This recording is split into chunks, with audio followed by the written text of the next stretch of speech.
Good afternoon, third grade online learners. Thanks to Lorenzo, we remembered to make this video because I usually make it earlier in the day, but my third grade had a special class theme. Go take a bow. There he is. Gives you a thumbs up. Thanks, Lorenzo. He was playing one of my old videos, and I heard it in the background. I'm like, hey, we got to make a video today. Thank you, Lorenzo. Us O's got to stick together. Monzo, Lorenzo, all the O's stick together. Giacomo. All right. So we're talking about soil, guys.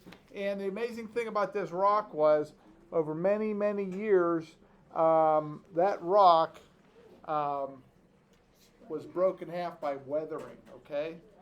And so what's that have to do with soil? Well, soil can have rocks in it. It's made up of bits of rocks, minerals, and parts of once living things. Sounds a little bit gross, but things that go into the ground, sometimes they help fertilize the soil, okay? So that's what we're talking about. And rocks, whenever they have water come into them, they freeze, they expand, and then they thaw out, and the rock cracks. Yes? Sure. So that happens in your driveway, guys. You might have a really nice driveway, there's no cracks in it, and all of a sudden a little crack appears. And over the years, freezing and thawing, winter, spring, summer, winter, spring, summer, fall, that keeps happening. That crack in your driveway gets bigger and bigger. Then you call Mr. Casper, he gives you a new driveway. Mr. Casper? Sure, he does concrete on his side. Okay, erosion is the next page. On the next page we talk about erosion, and we talked about how there was an arch that was broken down by weathering and carried away by erosion. So that arch didn't always look like that. Erosion made it that way. The other amazing thing on that page is the rock that is split in half by a tree going through it. And I have seen that in real life. Me too. There is a place in Deep Creek, Maryland. Hey, I've been there. You've been there? I know it. It's very cool. And do you walk the trail there? Mm-hmm. Okay, and it's called Swallow Falls. Yeah. If you walk that trail there, you'll see trees growing up in between rocks all the time. It's weird. It is weird. I got so confused when I saw it, but there's also one up by like Connellsville. Okay. Yeah, if you walk through the woods, eventually you're going to see a tree growing where you don't think any tree could ever grow before. Lorenzo. All right, we'll get to that. So, that's what happens with erosion. Plant roots can often grow into the cracks in a rock and force the rock to split. Now, I don't think we read this last page yesterday, so I'm going to read it real quick today. This is C32. Topsoil, the top layer of soil. That makes sense. Rich topsoil contains a lot of humus. The particles or pieces that make up topsoil are dark and small.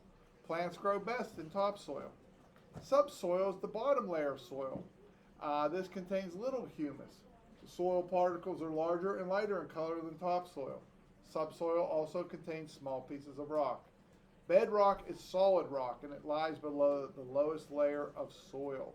So often when we're building things, tall structures, we'll have to drill down, get through all the topsoil, all the subsoil. As soon as we hit bedrock, we can start building on top of that. Wait, why? As soon as you hit bedrock? Well, because it's a nice solid base, and you're building, whatever you're building will not fall over. When wind, water, and moving ice slow down or stop, they drop materials they are carrying. Sand, soil, and pieces of rock build up and form layers. Hey guys, let's keep quiet because we are making a video. In addition to weathered rock, soil also contains humus, which is weathered rock. Soil also contains humus, air, and water. Humus is the decayed remains of plants and animals. The kinds of materials in soils and their amounts vary from place to place. Different kinds of soil contain different amounts of rock, minerals, humus, air, and water. Okay, here's some common misconceptions. This is from my book, not from yours. Many students may think of soil as unchanging. In reality, soil is in a given area changes over time. Young soil often contains large rocks or sandy material. Over time, the larger pieces are weathered and humus is added, resulting in more fertile, healthy soil. So if you do not have good soil in your yard right now, and you get fertilized over the years, and maybe we have some erosion, some weathering going on, you can end up with better soil. Often it's the reverse though. You have good soil, and if you don't have a good foundation for your grass or your plants, that good soil can get washed into your neighbor's yard. Many years ago, I had my lawn fertilized.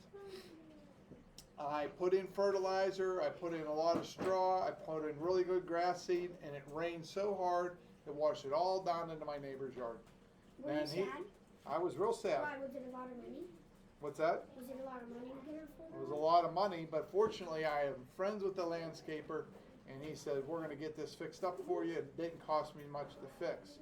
But when you're putting on the lawn, you want that lawn to come in slow and steady. You don't want a big downpour of rain, because if it washes into your neighbor's yard, there's nothing the landscaper could do for you unless you're good friends with them. All right, we have some fourth graders returning a PSSA test. Thank you for doing that, Emma and the Squirrel Girl. Okay, all right, so third grade, that's it for today. Continue to study. Please do your journal entry. You have them for Tuesday, Wednesday, Thursday. Friday's your quiz. We always have a good video to watch on Friday. It's never really too long. And good luck, online learners. Watch out, because we think we spotted some snow today. Or hail. Or hail, we're not sure. All right, third grade, see you tomorrow.